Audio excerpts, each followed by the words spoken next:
I think the biggest success story that I have happened a long time ago when I wasn't very trained actually in cranial sacral work, and it was with a child. Um, I was living in Colleen at the time, and a young child who was 5 years old happened to be mauled by a horse. His mother came into my shop to look for a bottle of herbs at the time, and this little kid walked in. He was twisted, he was torqued, he couldn't get his heel down, he had no heel strike on one side. He had a support hose on because the horse had bitten a big bite out of his leg. His head had trauma on it.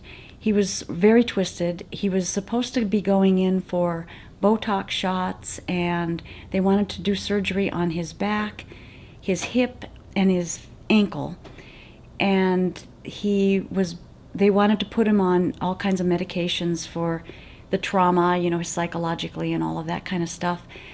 And his mother walked in with this child. Well, as weird as this is, I had just gotten back from the intensive pediatric training, and my first thought was, oh my God, I'm not ready to do this with this child. And yet I felt that this was something that I needed to do. So I approached the parent, and in that I wasn't feeling myself very confident, I asked her if she would be willing to let me use him as a case study. And if she came to the sessions faithfully every week, that I would do it with no cost. And so she was in agreement with it because she didn't really like what was the prognosis of what they wanted to do. He was a very young child. And so I started to work on him, and at first he would push me away. He was not very willing to let anybody get close. It was a bad experience, to say the least. Airlifted and the whole bit, So as I would start to just hold his feet and begin to let his body move, and he'd start to talk about things, or he'd get quiet, and the memories of this trauma were coming through, and they were being corrected, and he was experiencing it. And I had gotten some little stuffed lizards at the time that were there, and he would war with them every time he was in there. There were different sizes, and he was always the little one, so he worked through his survival with this. He would beat on them and kill them and do all this stuff, but the little one always won.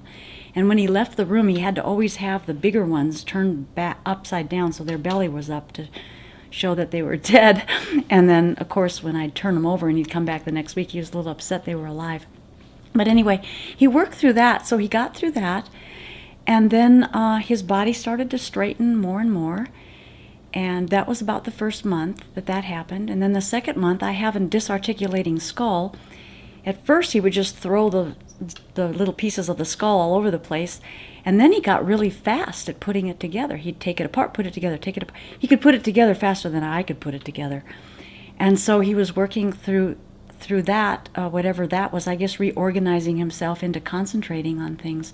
I don't really know what the process is because I'm not working in psychology at all, but I do know kind of the emotional components of the body work with the emotion.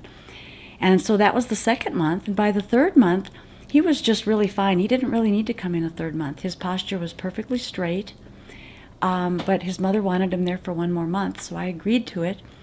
And then it was just amazing because I would go into the room and he had little pieces of paper around that he'd say, I love you, I love you, I love you, all over the room. And he'd hug me and he would laugh more. And his mother said that he was the easiest one. He had 4 brothers and sisters at the time. And he was the easiest one to take care of. He was the happiest one to take care of.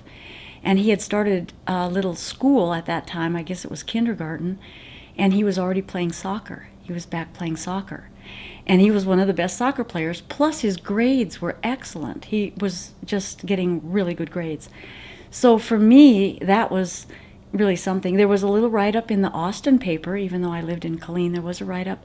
Or it was maybe a write-up in the Colleen paper and a little clip, a little news brief on the Austin news. That's what it was. It was something in the Colleen paper and then a little piece of news in Austin about the little boy who was recovering. And so that to me was really outstanding. But probably because it was with a child and with a big animal, and something so traumatic and so visible was happening. But I have to say that everybody who doesn't have migraine headaches anymore, or who comes in hunched over and in a lot of back pain, who can walk straighter going out the door, all of them are really success stories, and they all impact me in a great way, because for me, when somebody feels better, I win, because my community is feeling better. My community is, it's more empowered when we're not at the mercy of having to just get up and try to make it through the day not feeling good.